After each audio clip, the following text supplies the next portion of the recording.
दोस्तों, चैनल पे आप लोगों का बहुत बहुत स्वागत है। और हम लोग आज एक बहुत इम्पोर्टेंट टॉपिक देखेंगे, यूनिफॉर्मिटेरियनिज्म को, और साथ ही हम लोग देखेंगे कैटास्ट्रोफिज्म को। एकरूपतावाद और विध्वंसवाद, ये दोनों ही एक दूसरे के अपोजिट हैं। और कैटास्ट्रोफिज्म के ही विरोध में एकरूपतावाद का विचार आया, और एक दूसरे से चूंकि विरोध में है, इसलिए दोनों को पढ़ना जरूरी है। कैटास्ट्रोफिज्म तो हम लोग के लिए वैसे उतना इम्पोर्टेंट नहीं है, लेकिन जो एकरूपतावाद है वो काफी इम्पोर्टेंट है। क्योंकि वर्तमान समय में जब भी हम लोग ज्योग्राफी में जैसे डेविस की थ्योरी पढ़ते हैं, पेंग को पढ़ते हैं, अपवर्तन चक्र का जब हम सिद्धांत पढ़ते हैं, या जब हम लोग जियोमॉर्फोलॉजी की स्टार्टिंग पढ़ते हैं, तो स्टार्टिंग में हम लोग देखते हैं कि ये एक तरीके से बेस माना जाता है। यहीं से एक तरीके से हम देखेंगे तो बुक्स की स्टार्टिंग भी इसी टॉपिक से ही होती है। स्टार्टिंग के चैप्टर्स में यही टॉपिक हम लोग को देखने को मिलता है। तो ये एक बेसिक सा एक सिद्धांत है, जो कि कई सिद्धांत कह सकते हैं हम कि बहुत सारे कॉन्सेप्ट्स इसमें इससे रिलेटेड है, इससे जुड़े हुए हैं। और इसका हम लोग के नेट जेआरएफ के एग्जाम में काफी ज्यादा इंपॉर्टेंट रोल है। कई क्वेश्चंस इससे आते रहते हैं, सिंपल क्वेश्चंस आते हैं, लेकिन रिटन एग्जाम में भी ये कहीं आपको देखने को मिल सकता है। तो रिटन एग्जाम के लिए तो खैर काफी इंपॉर्टेंट है, और एक लंबा क्वेश्चन इस पे आ सकता है, और काफी इस पे हम अच्छा एक आंसर लिख भी सकते हैं। और बाकी नेट जेआरएफ के एग्जाम में तो इससे नॉर्मल क्वेश्चंस आते हैं, वो क्वेश्चंस भी हम लोग देख लेंगे कि किस तरह के क्वेश्चंस इसमें हम लोग को देखने को मिलते हैं। तो चलिए हम लोग शुरू करते हैं। सबसे पहले हम लोग देख लेते हैं कैटास्ट्रोफिज्म को। कैटास्ट्रोफिज्म का जो विचार है विध्वंसवाद का, एक विद्वान थे, जैसे मैंने शॉर्ट में लिखा भी हुआ है, जॉर्ज क्यूवियर। जॉर्ज क्यूवियर, जिनका कि पूरा नाम था जीन लियोपोल्ड निकोलस फ्रेडरिक बैरन क्यूवियर, इन्हीं को हम कहते हैं जॉर्ज क्यूवियर। काफी लंबा नाम है, इन शॉर्ट जॉर्ज क्यूवियर कहते हैं इनको। और ये फ्रांस के थे, एक फ्रेंच नेचुरलिस्ट थे, जूलॉजिस्ट थे, और इनको फादर ऑफ पैलियोंटोलॉजी माना जाता है। पैलियोंटोलॉजी क्या है? पैलियोंटोलॉजी एक तरीके की साइंटिफिक स्टडी होती है फॉसिल्स की, जीवाश्मों का एक प्रकार का वैज्ञानिक अध्ययन है पैलियोंटोलॉजी। तो पैलियोंटोलॉजी का इनको फाउंडिंग फादर माना जाता है। तो ये एक इम्पॉर्टेंट इंफॉर्मेशन है कि George Cuvier was the founding father of palaeontology. तो उसके ये जनक माने जाते हैं, उसके फादर माने जाते हैं। और इन्होंने ही कैटास्ट्रोफिज्म का जो विचार है इसको फेमस किया। कैटास्ट्रोफिज्म का विचार कहता क्या है, क्या इसका मेन कॉन्सेप्ट है? तो जो कैटास्ट्रोफिज्म का विचार है वो ये कहता है कि जैसे जो भी हम लोग लैंडफॉर्म्स, जो भी स्ट्रक्चर, जो भी चीज पृथ्वी पे देख रहे हैं, ये सभी चीजें एक प्रकार के विध्वंस से बनी है। जैसे कैटास्ट्रोफिज्म की हिंदी ही होती है विध्वंसवाद। विध्वंसवाद या कहीं कहीं प्रलयवाद भी इसके लिए शब्द हम लोग यूज करते हैं। जैसे यहाँ पे आपको स्क्रीन पे एक लाइन देखने को मिल रही होगी, sudden short lived violent events. मतलब कि ऐसी घटनाएं जो अचानक घटित होती हैं, कम समय के लिए घटित होती हैं, और तीव्र परिवर्तन लेके आती हैं। एक प्रकार का प्रलय उत्पन्न हो जाता है पृथ्वी पे। और यही जो है, जो भी हम स्ट्रक्चर्स देख रहे हैं, जो भी लैंडफॉर्म्स देख रहे हैं, ये जो भी चीजें हम देख रहे हैं, उन सब के पीछे यही प्रोसेस काम कर रहा है। मतलब आप इसको समझ सकते हैं कि कोई भी साइंटिफिक बात नहीं है ये, बस ऐसे ही इन्होंने अपनी बात कह दी थी, इसीलिए इसका बाद में विरोध हुआ, और उसी के विरोध में फिर जो एक रूपतावाद का विचार है वो हम लोग के सामने आया। तो कैटास्ट्रोफिज्म में हमको नहीं लगता कि इससे ज्यादा बहुत एक्सप्लेन करने की जरूरत है, क्योंकि वैसे तो कैटास्ट्रोफिज्म कभी आएगा नहीं आप लोग के एग्जाम में। लेकिन हाँ, अगर आप रिटन लिख रहे हैं इस पे, तो एक रूपतावाद पे अगर रिटन क्वेश्चन आया हुआ है तो आप कैटास्ट्रोफिज्म से जरूर शुरू करिए। उसको स्टार्टिंग में बताइए कि कैटास्ट्रोफिज्म क्या है, क्या जॉर्ज क्यूवियर, जो कि मेन प्रणेता माने जाते हैं इस विचार के, वो क्या कहते हैं, और क्या गलती थी। गलती यही थी कि कोई साइंटिफिक बात नहीं की, अचानक से कोई प्रलय आया, उथल पुथल मच गया पृथ्वी पे, और लैंडफॉर्म्स बन गए। ये कोई साइंटिफिक बात नहीं है। तो इसी के विरोध में फिर एक रूपतावाद आया। इस तरीके से अगर हम आंसर लिखेंगे तो आंसर हम लोग का काफी ज्यादा अच्छा रहेगा।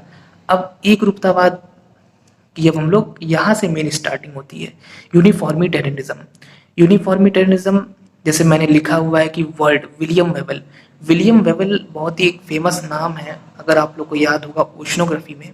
तो ओशनोग्राफी में आपने टाइड्स का चैप्टर जरूर पढ़ा होगा अच्छे से, और इम्पॉर्टेंट चैप्टर है टाइड्स। तो टाइड्स में विलियम वेबल की एक थ्योरी है, उस पर वीडियो भी बनी हुई है, प्रोग्रेसिव वेव थ्योरी। बहुत ही इंपॉर्टेंट थ्योरी है, उसको जरूर अच्छे से पढ़ लीजिएगा। क्वेश्चंस तो वैसे उतने नहीं आते हैं उससे, ज्वारभाटा वाले चैप्टर से जो इक्विलिब्रियम थ्योरी है उससे क्वेश्चंस काफ़ी आते हैं, लेकिन फिर भी थ्योरीज को पढ़ना ज़रूरी है। तो जो प्रोग्रेसिव वेव थ्योरी है वो 1833 में विलियम वेबल ने दी थी। और भी थ्योरीज हैं ज्वारभाटा में, जैसे कि अगर हम, अब बात आ ही गई है तो हम लोग रिवाइज भी कर लेते हैं थोड़ा, जैसे कि 1687 में इक्विलिब्रियम थ्योरी न्यूटन की, 1755 में डायनामिक थ्योरी लाप्लास की, 1833 में विलियम वेबल वाली थ्योरी प्रोग्रेसिव वेव थ्योरी, एरी की कैनाल थ्योरी 1842 की, और स्टेशनरी वेव थ्योरी हैरिस की। जिसमें कि जो लाप्लास वाली थ्योरी है, जो एरी की थ्योरी है, वो उतनी इंपॉर्टेंट नहीं है, लेकिन हम लोग की बुक्स में ज़्यादातर जो इक्विलिब्रियम थ्योरी है और जो विलियम वेबल की प्रोग्रेसिव वेव थ्योरी है और जो स्टेशनरी वेव थ्योरी है, इन तीनों पे कंटेंट हमको आसानी से मिल जाएगा, और वीडियो भी तीनों पे अवेलेबल है चैनल पे। तो ये विलियम वेबल महोदय हैं जिन्होंने काफ़ी काम किया हुआ है हम लोग के सब्जेक्ट से रिलेटेड। तो विलियम वेबल ने ही सबसे पहले ये वर्ड दिया, कॉन्सेप्ट नहीं दिया, ध्यान दीजिएगा, वर्ड की मैं केवल बात कर रहा हूँ। मेन जो कॉन्सेप्ट आया वो दिया जेम्स हटन महोदय ने 1785 में। यूनिफॉर्मिटेरियनिज्म का जो कॉन्सेप्ट है वो देते हैं जेम्स हटन, और वो कहते हैं, सबसे पहले तो उन्होंने सबसे इंपॉर्टेंट बात की कि जो भी पृथ्वी पे घटित हो रहा है उसके पीछे एक भौतिक नियम है, एक नियम से चीजें चल रही हैं। यहाँ पे आप देख रहे होंगे कि उन्होंने कैटास्ट्रोफिज्म का विरोध किया। कैटास्ट्रोफिज्म में किसी नियम की बात नहीं की गई थी, विध्वंस की बात, प्रलय की बात की गई थी, लेकिन यहाँ पे ये कहते हैं कि नहीं, ऐसा नहीं है, एक नियम से चीजें चल रही हैं और उस नियम के तहत ही पृथ्वी पे सभी चीजें घटित हो रही हैं। और अब इनका मेन हम लोग कॉन्सेप्ट पे आते हैं कि ये क्या कहते हैं।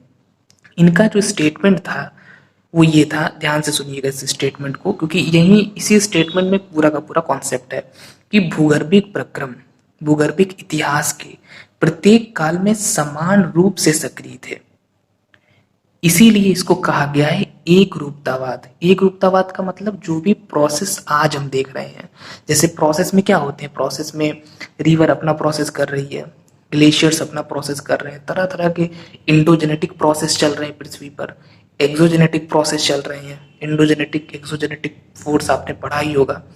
तो प्रोसेस तो पूरी पृथ्वी पे चल रहा है, अंदर भी अलग अलग तरह के प्रोसेस चल रहे हैं, प्लेट टेक्टोनिक्स आप लोग पढ़ते हैं, और ऊपर भी प्रोसेस चल रहे हैं।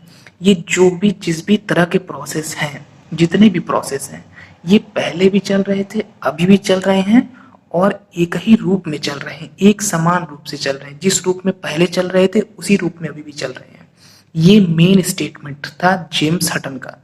बाद में उन्होंने क्या किया, 1785 में तो उन्होंने ये बात बता दी, फिर 1795 में उन्होंने खुद फिर से, ये तो उन्हीं की रचना थी, theory of the earth, famous है, ये लिख लीजिए अच्छे से, इसको रट लीजिए, क्योंकि ये मिलान करने वाला क्वेश्चन या नॉर्मल, इस पे न जाने कितनी बार क्वेश्चन आया हुआ है कि थ्योरी ऑफ द अर्थ किसकी रचना है। तो ये जेम्स हटन की है। और theory of the earth with proofs and illustrations, ये उनकी ही रचना है। उन्होंने अपनी बात को, जैसे जब स्टार्टिंग में उन्होंने अपनी बात कही तो लोगों ने उतना ध्यान नहीं दिया, उतना माने नहीं।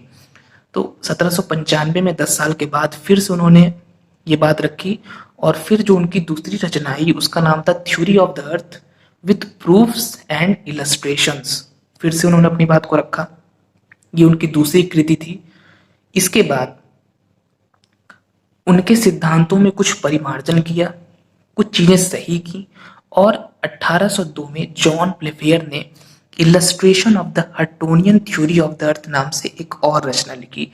यहाँ पे ये बुक सबसे इम्पॉर्टेंट है, और बच्चे यहाँ पे बहुत कंफ्यूज होते हैं, क्योंकि ये बहुत बार एग्जाम में आ चुकी है कि illustration of the Huttonian theory of the earth किसकी रचना है। जब स्टूडेंट देखते हैं हटोनियन तो वो समझ जाते हैं कि ये जेम्स हटन ने ही लिखी है, लेकिन ये रचना जेम्स हटन की नहीं है, ये रचना है जॉन प्लेफेयर की, जो कि उन्हीं के शिष्य थे। जॉन प्लेफेयर 1802 में उन्होंने ये किया, ये कृति जो लिखी वो 1802 में लिखी।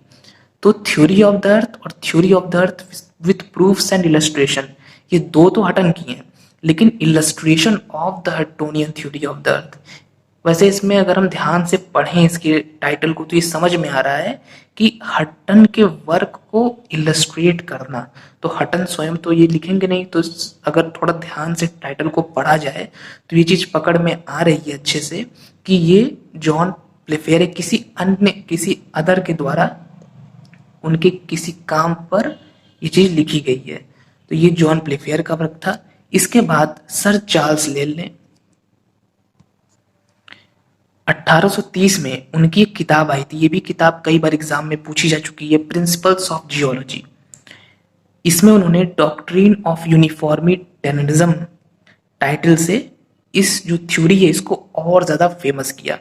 लेकिन अभी भी इस थ्योरी में बहुत ज्यादा सही चीजें नहीं आ पाई थी, बहुत ज्यादा परिमार्जन नहीं हो पाया था। इसमें जो काम तो इन लोगों ने किया, जैसे जेम्स हटन ने मेन कॉन्सेप्ट दिया, उसमें कुछ चेंजेस प्लेफेयर ने किए, कुछ चेंजेस सर चार्ल्स डेल ने किए, लेकिन इसमें जो सबसे सही स्टेटमेंट बाद में निकल के आता है वो थॉर्नबरी का निकल के आता है। थॉर्नबरी ने बिल्कुल सही स्टेटमेंट दिया। वो कहते हैं, इस स्टेटमेंट को ध्यान से आप सुनिएगा, कि वर्तमान समय में जो भूगर्भिक प्रक्रम तथा नियम कार्यरत हैं वे ही समस्त भूगर्भिक इतिहास में कार्यरत थे। मतलब कि बात आधी तो इनकी है सही, हटन की पूरी बात गलत नहीं है कि जो प्रोसेस पहले काम कर रहे थे वही अभी भी काम कर रहे हैं, लेकिन उनकी सक्रियता में अंतर था। ये चीज थॉर्नबरी महोदय ने अपने सिद्धांत में, अपनी डिफिनेशन में ऐड की। यहीं पे हटन से गलती हो गई थी। हटन ने क्या कहा था कि हटन महोदय ये कह दिए थे कि प्रोसेस पहले भी काम कर रहे थे, प्रोसेस अभी भी काम कर रहे हैं और एक ही रूप में काम कर रहे हैं। लेकिन थॉर्नबरी ने सही बात कही कि नहीं, ऐसा नहीं है, प्रोसेस पहले तो काम कर ही रहे थे, अभी भी काम कर रहे हैं। यहां तक आपकी बात ठीक है, लेकिन सक्रियता में अंतर आएगा। सक्रियता में अंतर था। सक्रियता में अंतर कहने का क्या वो तात्पर्य था उनका, क्यों वो ऐसा कह रहे थे? तो अगर हम ध्यान से समझें इस बात को तो हम ये समझ में आएगा हमको कि कभी जैसे प्लीस्टोसीन आइस एज आ गया, कार्बोनिफेरस युग में हिमानीकरण हुआ, क्रिटेशियस युग में ज्वालामुखी का हमको एक समय देखने को मिलता है। तो अलग अलग समय पे अगर हम जियोलॉजिकल हिस्ट्री अर्थ की तो हमको ये देखने में आता है, ये चीज हम समझ पाते हैं कि कभी कोई प्रोसेस प्रभावी रहा है, कभी ग्लेशियर बहुत प्रभावी हो गया, कभी ज्वालामुखी की घटनाएं घटित हो रही हैं, कभी कुछ हो रहा है, कभी कुछ हो रहा है। इन सभी एविडेंसेस ये समझ में आ रहा है कि प्रोसेस तो चल रहे थे, लेकिन ये हम नहीं कह सकते हैं कि अभी जैसे ज्वालामुखियों की पूरे विश्व में जो स्थिति है वो हमेशा ऐसी रही होगी, ऐसा नहीं है। हो सकता है जैसे हम जो जियोलॉजिकल हिस्ट्री पढ़ते हैं, क्रिटेशियस युग में हम ज्वालामुखियों को पढ़ते हैं, हम प्लीस्टोसीन में आइस एज को पढ़ते हैं, तो उस समय आइस एज प्रभावी था। कभी ज्वालामुखी का समय आया तो ज्वालामुखी हमको हर जगह देखने को मिल रहे हैं।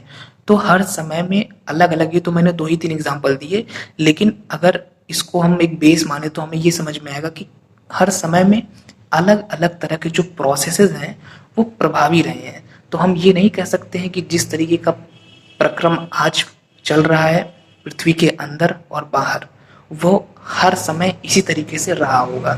तो इसी पॉइंट पर हटन को करेक्ट किया गया और फाइनली जो सबसे करेक्ट डेफिनेशन दी वो थॉर्नबरी महोदय ने दी।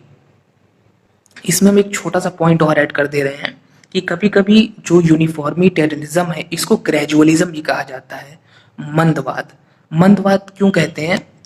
ये बहुत ही एक छोटा सा पॉइंट है कि जो जेम्स हटन थे, ये एक चीज तो मैंने स्टार्टिंग में शायद नहीं ऐड की कि जो जेम्स हटन महोदय थे ये स्कॉटिश जियोलॉजिस्ट थे, स्कॉटलैंड के थे, जियोलॉजिस्ट थे। और इन्होंने चट्टाने जो होती हैं उनका काफी स्टडी किया था। तो इन्होंने जब अवसादी जो सेडिमेंट्री रॉक्स होती हैं उनकी जब स्टडी की तो इनको ये समझ में आया कि इन सेडिमेंट्री रॉक्स की जो थिकनेस बहुत ज्यादा है। इससे इन्होंने ये अनुमान लगाया कि थिकनेस अधिक होने का मतलब कि अपरदन बहुत हुआ होगा और काफी समय से हो रहा है, काफी समय से धीरे धीरे अपरदन होता जा रहा है और वो अपरदन का मलबा जमता जा रहा है और उसी से सेडिमेंटेशन से, उसी के जमने से अवसादी सेलों की मोटाई, क्योंकि अवसादी सेल इसी तरीके से बनती हैं, वो इतनी ज्यादा मोटी हो गई है अवसादी शैलें, उनकी थिकनेस इतनी बढ़ गई है। तो ये मंद अपरदन धीरे धीरे काफी लंबे समय से ये अपर्दन चल रहा है। ये मंद अपर्दन वाला जो कॉन्सेप्ट है, यहीं से ये चीज आती है ग्रेजुअलिज्म। तो ये ग्रेजुअलिज्म इसी कॉन्सेप्ट में जुड़ा हुआ एक छोटा सा कॉन्सेप्ट है। कभी यूनिफॉर्मिटेरियनिज्म को ग्रेजुअलिज्म भी कह दिया जाता है। मंद अपर्दन, मंद अपर्दन क्यों? जो कि मैंने अभी बताया कि अवसादी शैलों की मोटाई ज्यादा थी, उन्हीं की स्टडी की हटन ने, और उसी के बेस पे उन्होंने निष्कर्ष निकाला कि मोटाई अधिक होने का मतलब कि काफी लंबे समय से धीरे धीरे इरोजन हो रहा होगा, तभी तो उस इरोजन से जो मलबा बना होगा उसी के जमाव से ये अवसादी चट्टानें बनी होंगी। और यहाँ पे एक चीज मैंने लिखी हुई है, ट्रांजैक्शन, इसको भी मैं बता दे रहा हूँ। ट्रांजैक्शन एक पत्रिका थी उस टाइम पर, बहुत ही फेमस।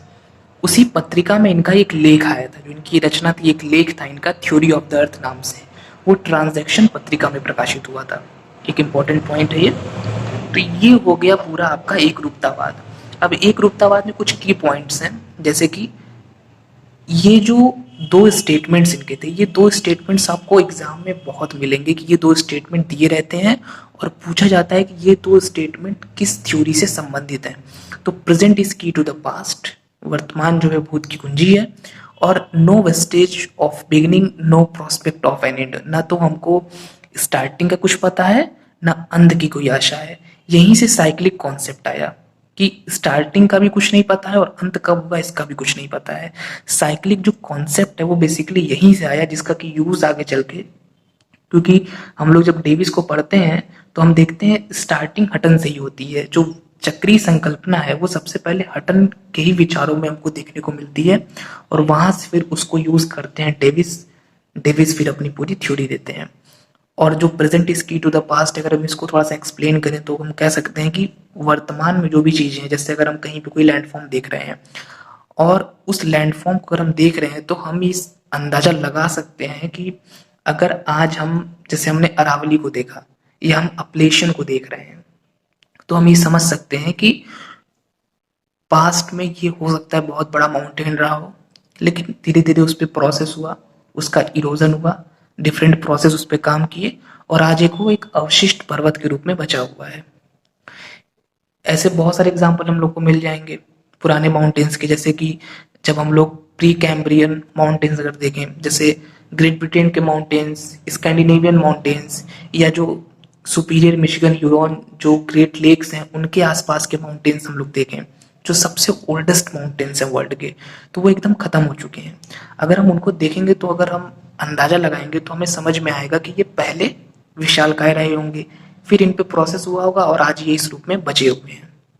तो ऐसे बहुत सारे एग्जांपल्स मिल जाएंगे हम लोगों को, जिससे present is key to the past, ये वाली जो लाइन है ये बिल्कुल सही साबित हो रही है कि अभी वर्तमान समय में किसी भी चीज को देखकर, किसी भी लैंडफॉर्म को देखकर, मैंने तो सिर्फ एक छोटा सा एग्जांपल दिया, हम उसके पास्ट को हम सोच सकते हैं, बस हमको थोड़ा सा उसके फील्ड में नॉलेज होनी चाहिए। और no vestige of beginning, no prospect of an end, ये पॉइंट हम लोग का हो ही गया। साइक्लिक कॉन्सेप्ट इधर से ही आता है। मेन कॉन्सेप्ट क्या है इसका, इस पूरे थ्योरी का, कि प्रोसेस सेम ऑलवेज, प्रोसेस हमेशा एक जैसा रहता है। रेट, जो प्रोसेस का रेट है वो भी हमेशा एक जैसा रहता है। ये जो हटन ने दिया था, जो कि अभी हम लोगों ने डिस्कशन किया, लेकिन बाद में जो करेक्शन किया, आफ्टर करेक्शन, प्रोसेस तो सेम है, रेट में हमें डिफरेंस देखने को मिलेगा, जो कि थॉर्नबरी ने बताया था। अभी हम लोगों ने डिटेल में इस चीज को समझा है।